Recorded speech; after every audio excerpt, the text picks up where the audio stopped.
kalau orang Yahudi tak usah tolong. Si A ni sekarang ini Pak. Yahudi itu sekarang tak usah tolong. Makanya ada orang bodoh yang kadang-kadang memproklamirkan saya Yahudinya Indonesia. Oh, bangga sekali orang bodoh ni Pak. Ada seorang perempuan tua Pak, ya, sekarang sedang viral tu di video-video. Saya Yahudinya Indonesia. Dia buat channel dia, apa itu nama channelnya, tentang Israel. Ingin dia ubah image orang tentang Israel. Dipanggil di televisi, bangga sekali mengatakan bahwa dia Yahudinya Indonesia. Kenapa orang sudah berani memproklamirkan diri di Indonesia bahwa dia Yahudinya Indonesia? Assalamualaikum warahmatullahi wabarakatuh. Banyak sekali pertanyaan jamaah. Ustadz kasih kami channel untuk kajian anak-anak muda. Di antara anak muda berasal dari Aceh. Luar biasa. Channelnya Maulizul Akbar Nab. Tonton, subscribe, like, share, komen. Assalamualaikum warahmatullahi wabarakatuh.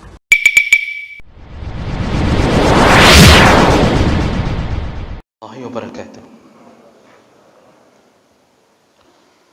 إن الحمد لله نستعينه ونستغفره ونعوذ به من شرور أنفسنا ومن سيئات أعمالنا من يهده الله فلا مضل له ومن يضلل فلا هادي له أشهد أن لا إله إلا الله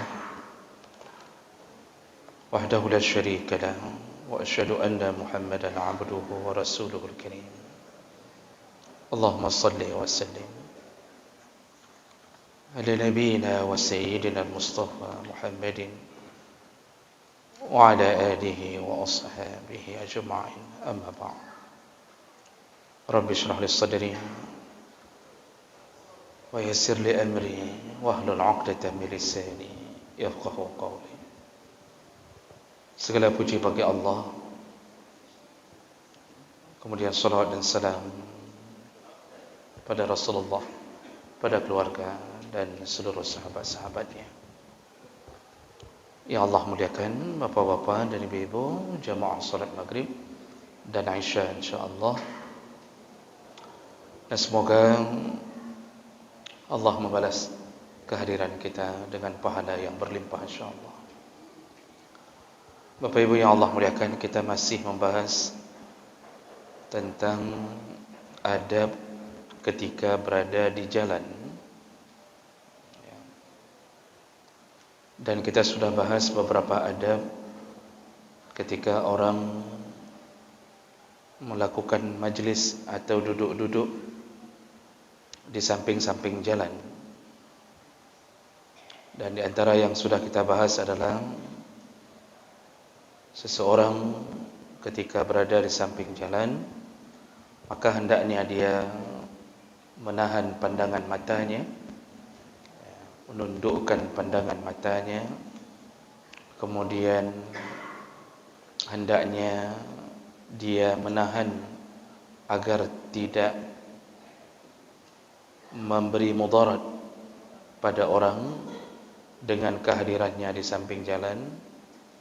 Artinya jangan sampai kita mengganggu orang lain, baik lisan kita, tangan kita, atau bahkan kenderaan kita.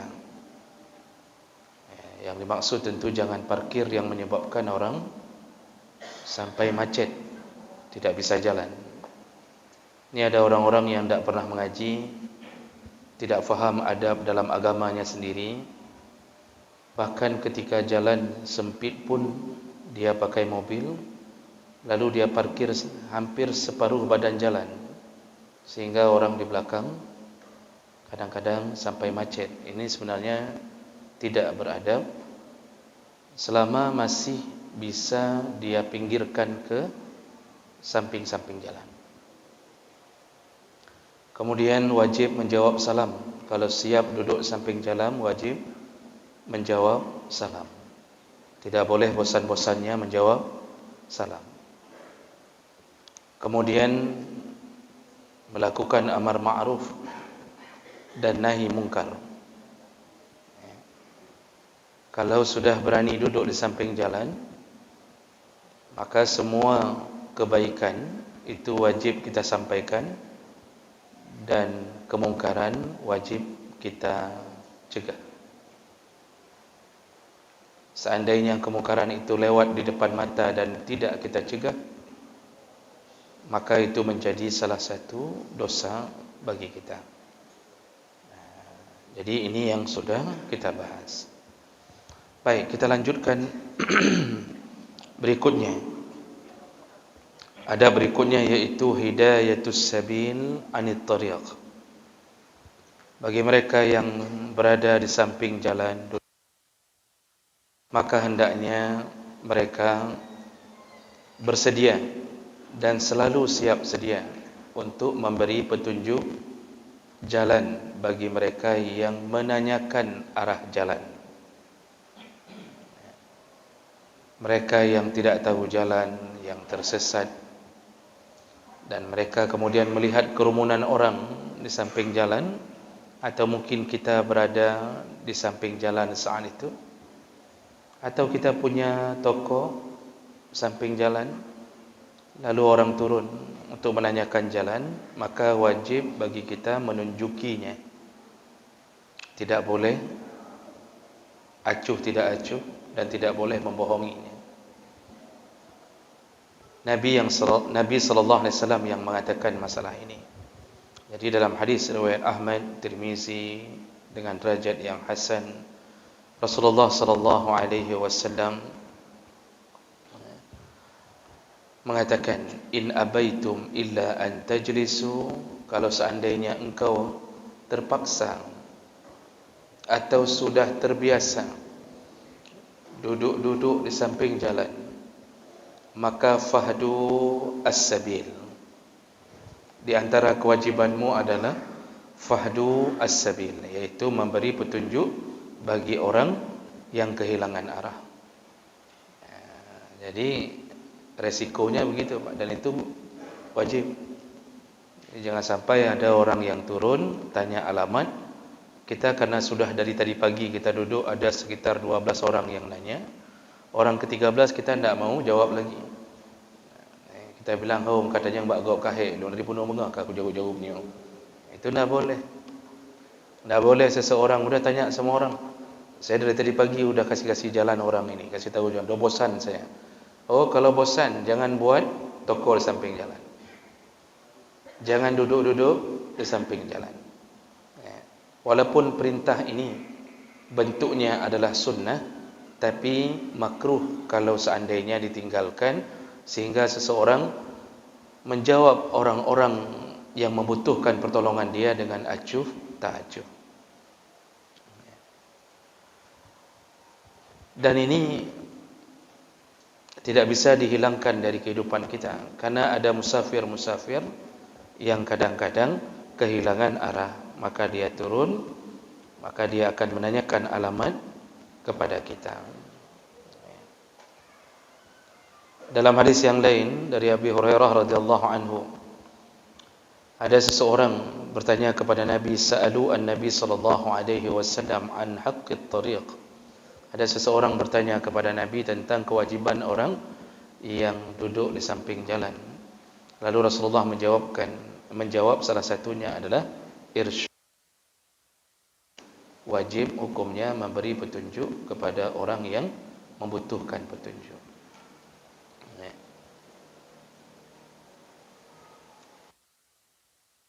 Hurairah juga, Rasulullah sallallahu alaihi wasallam ketika ditanya, apakah ma yubayyinu anna hidayatas sabil minas sadaqah, Rasulullah menjelaskan bahawa memberi petunjuk jalan kepada orang itu termasuk sedekah. Dan Rasulullah mengatakan wadullut tariq sedekah, dan orang yang memberi petunjuk kepada orang yang membutuhkan pertolongan untuk mengetahui arah jalan itu termasuk sedekah. Jadi pahalanya pahala sedekah. Jadi ini di antara adab, yaitu kalau sudah berada di samping jalan, siap sedia untuk ditanya-tanya orang. tanya di mana rumah fulan. Kita tidak boleh, karena sudah kesal terus-terusan ditanya, tidak boleh berbohong dan tidak boleh merencanakan untuk menyesatkan orang. Sehingga kadang-kadang ketika ditanya orang, di mana rumah fulan, lalu kita jawab, jalan lagi ke depan sekitar 1 kilo lagi, terus belok kiri, nanti setelah itu belok kanan 2 kali, lalu kemudian di situ turun, tanya, di situ ada pos ronda. Bukan rumah orang ditunjuk, disuruh tanya sama pos ronda, di situ tanya lagi. Padahal kita tahu di mana rumahnya, itu tidak boleh. Kalau mau mengantarkannya, malah itu subhanallah, itu amalan yang luar biasa baik. Jadi kalau ada orang yang membutuhkan, saya nak tahu, dah keliling-keliling di kampung ini 2-3 kali, nak tahu di mana jalan yang dimaksud. Lalu kita mengatakan, ya sudah, tidak apa-apa, saya antar. Lalu dihantarkannya maksudnya diiringi sampai dia tahu. Itu sudah termasuk amalan yang terbaik yang Nabi sebutkan, yaitu menolong orang yang sedang kesulitan. Karena Nabi ketika ditanya amalan apa yang terbaik, amalan apa yang paling dicintai Allah, ayul a'mal ahabbu ila Allah azza wa jalla, amalan apa yang paling dicintai Allah, salah satunya Nabi menjawab adalah takshifu anhu kurbah, engkau melepaskan kesusahan atau kesulitan orang lain. Dia sudah susah itu, leher muwek-wek dalam kampung, dah 3 kali dia keliling-keliling, tak tahu mana alamat. Lalu siap sedia kita mengantarkannya. Ini adalah amalan terbaik. Dan kita kadang-kadang menganggap remeh amalan seperti ini. Kita mengatakan ke orang, alah malaslah kita hantar, alah nanti dia cari sendiri itu. Padahal dia sudah berkeringat, tak tahu di mana dari tadi alamatnya. Rasulullah sallallahu alaihi wasallam berpesan, la tahtaqiranna minal ma'rufi syai'an. Jangan engkau menganggap remeh amal baikmu walaupun sedikit. Maksudnya, jangan sampai engkau tidak mau melakukan amal yang kecil-kecil. Jangan engkau anggap remeh amalmu yang kecil-kecil, yang sedikit. Walau an talqa akhaka biwajhin taliq. Bahkan Nabi mengatakan, Allah itu menghargai amal kita walaupun hanya dengan mengembangkan senyuman atau membuat wajah kita ceria ketika orang lain datang. Membuat wajah berubah saja, Pak, menjadi ceria gara-gara kita sambut orang, ternyata dicatat oleh Allah. Ini Nabi yang mengatakannya. Senyuman, apa susahnya senyum? Tinggal sungging bibir saja sedikit, sudah pahala. Orang lain ketika bertemu kita wajah kita dalam keadaan sedang susah. Orang itu bertemunya tanggal-tanggal 29. Kalau tanggal 1 kan biasanya kita wajah berubah. Ini tanggal 29 dia datang, wajah kita sedang susah. Tapi karena kita sudah terbiasa beramal saleh sesama mukmin, begitu dia bertemu kita, langsung wajah kita senyum. Wajah kita buat-buat menjadi tidak susah agar orang itu tidak merasa segan bertemu kita. Ini seperti ini saja, subhanallah, dicatat Allah, kata Nabi, dicatat Allah. Karena nanti ada tipe-tipe orang kita tu, anda bisa senyum, tapi menyogeduk kedai kopi, gekak-kak biraya. Kalau sedang duduk di kedai kopi itu ketawa, masya Allah. Tapi ketemu orang, nak mensenyum, wajahnya mengkerop begitu, Pak, cemberut begitu. Dia tidak tahu kelebihan amal-amal yang kecil. Allah tidak peduli. Mau amal besar, mau amal kecil, itu surga, hak prerogatif Allah. Mengatakan engkau masuk surga karena suka tersenyum sama orang lain. Hak Allah, siapa mau protes? Adakah Nabi Muhammad berdiri, oh tidak boleh, masa senyum aja bisa masuk surga? Suka-suka Allah. Qul innal amra kullahu lillah. Semua urusan antara mengazab, mengampunkan, itu urusan Allah. Jadi Allah sebutkan itu. Au yatuba alaihim au yu'azzibahum. Allah suka-suka, mau kasih taubat ke orang, mau menzalimi orang, mau memberi azab, suka-suka Allah. Makanya banyak hadis-hadis dengan amalan kecil orang masuk surga. Surga milik Allah, yang buat Allah, yang persiapkan untuk mukmin Allah. Mau Allah buat tes suka-suka Allah, silakan. Makanya kalau sampai kita ditanya orang, kita sedang duduk samping jalan, ditanya orang, "Lakai maaf bapak, mohon maaf bapak, ini alamat fulan mana?" Langsung wajah kita enggak sedap lihatnya, Pak. Langsung kita mengatakan, udah, tanya orang lain aja, udah malas ya. Ini amalan buruk. Malaikat mencatat keburukan hati kita. Tapi seperti yang saya sebutkan tadi, sampai dia mengatakan, Masya Allah, ya sudah, saya antarkan apa-apa. Ini Masya Allah, kita telah melepaskan kurbah kesulitan hidup dari seorang mukmin. Orang kafir boleh tidak ditolong, Pak? Boleh. Orang kafir pun boleh ditolong, selama dia bukan kafir harbi. Selama dia bukan kafir harbi yang sedang memerangi kita. Tapi kalau orang Yahudi, tidak usah tolong. Si Haji dong, sekarang ini ya Pak. Yahudi itu sekarang tidak usah tolong. Makanya ada orang bodoh yang kadang-kadang memproklamirkan, saya Yahudinya Indonesia. Oh, bangga sekali orang bodoh ni Pak. Ada seorang perempuan tua Pak, ya, sekarang sedang viral tuh di video-video, saya Yahudinya Indonesia. Dia buat channel dia, apa itu nama channelnya, tentang Israel. Ingin dia ubah image orang tentang Israel.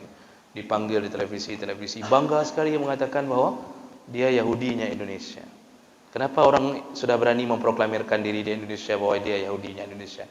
Bahkan di tengah-tengah perang Palestina, karena rezim itu tidak akan berbuat apapun. Karena memang di sini dipelihara urusan-urusan seperti itu. Padahal kebodohan dia ini, apa dia tidak belajar? Yahudi itu Pak, itu agama rasial.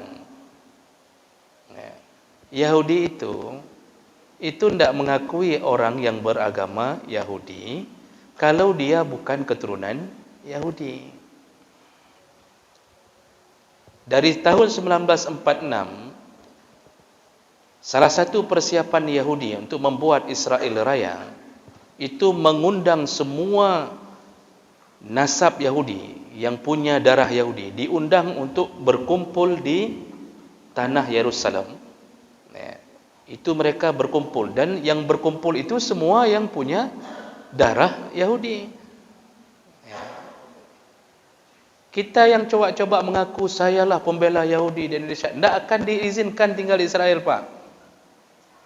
Selama engkau bukan darah Yahudi, tidak akan dianggap sama mereka. Makanya bodoh sekali orang-orang bela Yahudi sekarang ni.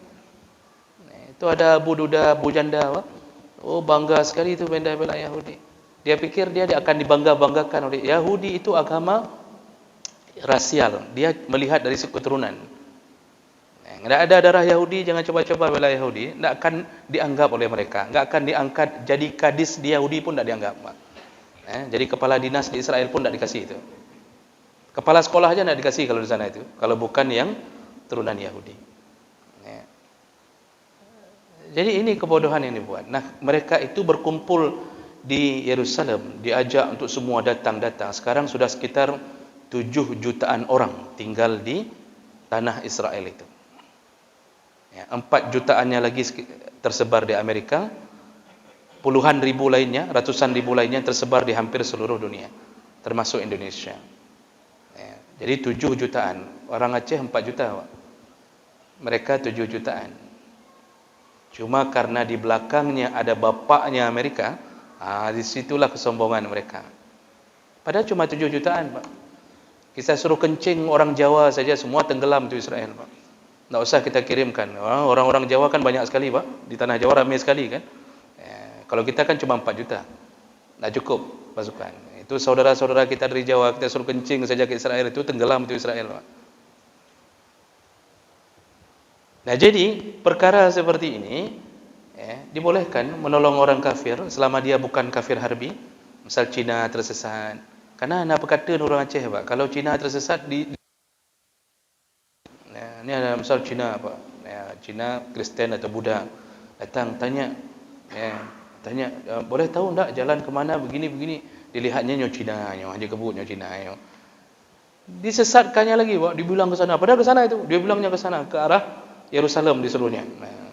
Padahal rumah yang dimaksud ke sana, itu dosa juga. Dari situlah buruknya citra Islam. Jangan kita fikir ketika kita membohongi orang kafir, menzalimi orang kafir, Allah senang kepada kita. Tidak. Apalagi kafir itu bukan kafir harbi, kafir zimmi, kafir yang dilindungi karena dia tinggal dan tidak ganggu kita. Mereka tidak ganggu kita. Ini Cina-Cina semua mana ada ganggu kita. Terganggu sedikit waktu sore-sore, paha-paha ayam di mana-mana apa itu. Di mana-mana tidak pakai jilbab itu terganggu sedikit.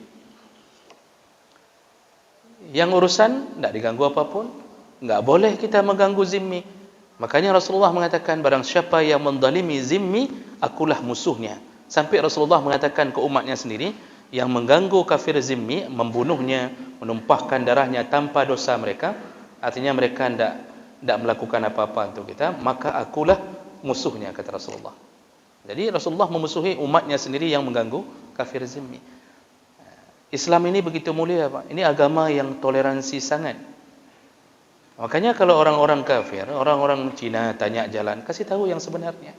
Dari situlah mereka akan memunculkan sebuah paham bahwa ini sebenarnya agama yang benar. Orang Aceh itu baik-baik, ya, orang Aceh itu baik-baik karena agamanya. Itu pasti yang terbawa keluar. Maka coba lihat, Pak. Kita walaupun banyak pedagang sabu, pengedar sabu, banyak. Tetapi orang masih bisa jalan malam, Pak, tanpa terganggu keadaannya. Orang masih bisa pulang malam. Kalaupun terjadi begal, itu hanya sekali dalam beberapa kurun. Tidak sampai seperti kejadian di luar sana, tip-tip malam dibegal, tidak. Orang Aceh kita ini baik karena agama. Karena dari dulu kita menganut Islam, maka walaupun kita punya tipikal keras, kita kan keras, Pak. Jadi Indonesia ini dari ujung ke ujung itu keras, Pak. Ya, di sini keras, di Papua keras, Sulawesi keras. Yang lembut-lembut itu yang di tengah-tengah itu. Nah, diapit sama yang keras-keras, Pak. Ya, tengah-tengahnya lembut-lembut, ya. Tapi walaupun lembut-lembut, senyum sana, senyum sini, tusuk sekali habis. Itu karakter. Orang katanya agak-agak. Dari sisi itu, kita tidak suka ganggu orang. Tidak pun kita suka merampok orang. Satu, dua ada, di mana-mana juga ada kalau masalah itu. Sama orang bilang, kita tidak boleh korupsi, di kantor manapun tidak boleh korupsi. Di kantor-kantor agama aja paling banyak korupsi. Itu wajar, ada di mana-mana, itu bahasa kita oknum. Nah, jadi jemaah melakukan Allah Subhanahu Wa Taala, makanya agama itu membentuk iman, membentuk akhlak seseorang. Saya lihat orang-orang kita itu jarang menyesatkan orang, jarang kita sesat-sesatkan orang. Kalau ada orang tanya kita buat ini, buat jarang. Kita tidak bisa menahan emosional ketika diajak. Kamu jual, saya beli. Itu pantang bagi orang Aceh. Kamu blokah, dong blok. Itu tipikal kita. Tapi sebenarnya kita orang baik. Walaupun nanti di sisi yang lain dikenal Aceh ini di luar galak mengkawin, ya tak guys. Saya pernah ke Bandung, Pak. Saya pernah ke Bandung. Itu tinggal sampai seminggu di sana. Ternyata image yang terbangun orang Aceh, begitu kita perkenalkan diri orang Aceh, image yang terbangun bahwa orang Aceh itu suka kawin, katanya. Padahal saya waktu itu belum kawin. Orang Aceh itu suka kawin, katanya. Kok bisa kayak gitu image-nya? Jadi waktu kita telusuri, umur bertambah, betul juga, Pak. Tapi yang intinya, kita itu tidak jahat pada dasarnya. Yang membuat kita jahat itu ketika menjauh dari agama. Maka yang maksiat-maksiat itu karena jauh dari agama. Nah, ini perkara yang patut kita jaga. Pertama, kalau sudah duduk-duduk di samping jalan, maka wajib memberitahu jalan, arah jalan kepada orang yang tersesat. Karena pemberitahuan kita lebih akurat daripada Google Map. Google Map itu, Bang, itu kadang-kadang betul, cuma banyak tidak betulnya kadang-kadang. Ya, kadang-kadang kita diajak entah ke mana-mana jalan. Ada yang masuk ke kandang bebek orang gara-gara Google Map. Ya. Nah, satu tambahan, orang yang bertanya pun itu seharusnya dia juga bertanya dengan adab. Janganlah sampai mobil berhenti, kita tidak turun, langsung dari mobil kita buka jendela sebelah kiri, lalu kita panggil yang punya toko, kenoi deh, kita dah. Katuho kah, kamu tahu tak alamatnya di mana? Kita tidak turun itu. Itu yang punya toko, Pak. Itu di situ dia mainkan peranannya untuk menyesatkan. Karena dia tahu nih yang punya mobil ni Firaun, maka dia sesatkan seperti tersesatnya Firaun. Itu akibat apa? Kesombongan kita. Kita mau nanya orang, berhentikan kenderaan, turun, Pak. Walaupun tidak ada dalil khusus, tapi itu akhlak.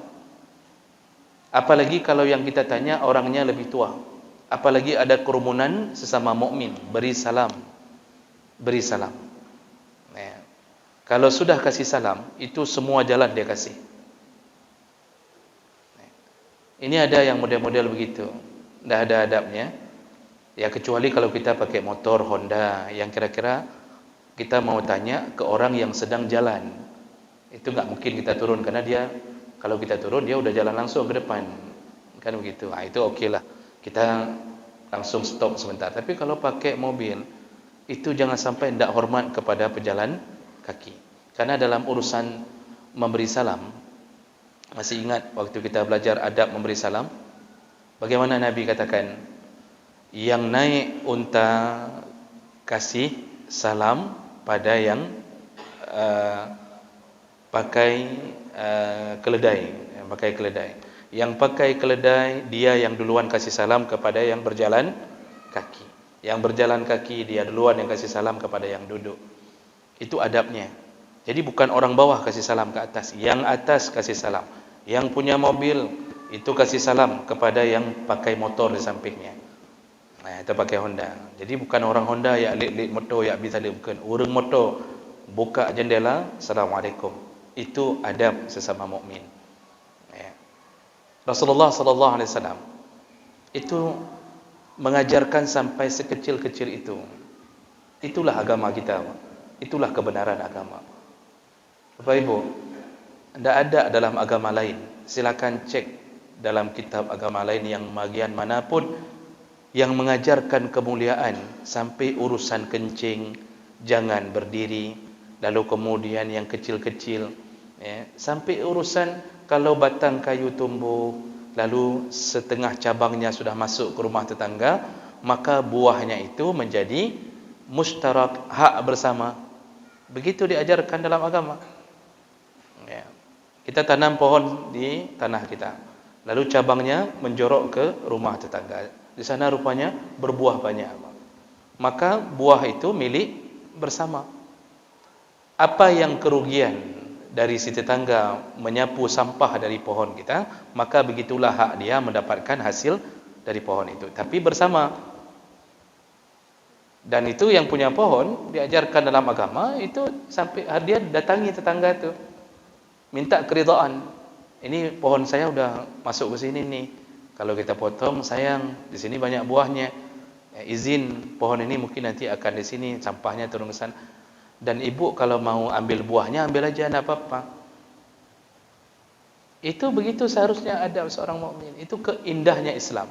Makanya Nabi itu benar-benar menjadi rahmat lil alamin. Wa ma arsalnaka illa rahmatan lil alamin.